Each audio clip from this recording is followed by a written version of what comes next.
દેશની સૌથી મોટી એરલાઇન ઇન્ડિગો સ્ટાફની અછતને લઈને ભારે મુશ્કેલીમાં મુકાઈ છે, જેના લીધે તેના સંચાલન પર પણ ગંભીર અસર પડી રહી છે. સમાચાર એજન્સી પીટીઆઈના જણાવ્યા અનુસાર ફક્ત દિલ્હી, મુંબઈ અને બેંગલુરુ જેવા એરપોર્ટ પરથી જ 300 જેટલી ફ્લાઇટો રદ કરવામાં આવી હતી. એરપોર્ટ પર એક મુસાફરે 8 કલાકથી વધુ સમયની રાહ જોયાની જાણ કરી.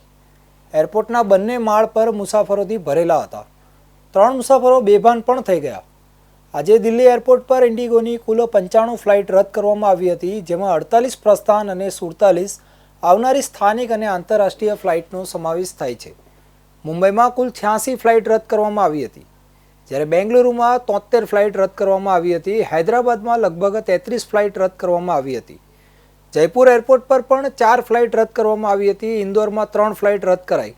Directorate general of civil aviation ડીજીસીએએ 1 નવેમ્બરથી પાયલટ્સ અને અન્ય ક્રૂ સભ્યોના કામ સંબંધિત તમામ એરલાઇન્સ માટે સલામતીના નિયમોમાં સુધારો કર્યો છે.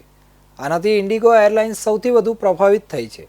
એરલાઇને બુધવારે પોતાનું એક નિવેદન જારી કર્યું હતું, જેમાં તેણે જણાવ્યું કે નાની મોટી ટેકનિકલ ખામી, શિયાળાના કારણે શેડ્યુલમાં ફેરફાર, ખરાબ હવામાન, એવિએશન સિસ્ટમમાં ધીમું નેટવર્ક અને ક્રૂ મેમ્બર્સની શિફ્ટ ચાર્જ સાથે જોડાયેલા નવા નિયમો, ફ્લાઇટ ડ્યુટી ટાઈમ લિમિટેશનના પાલનને કારણે અમારા ઓપરેશન પર ખરાબ અસર પડી રહી છે.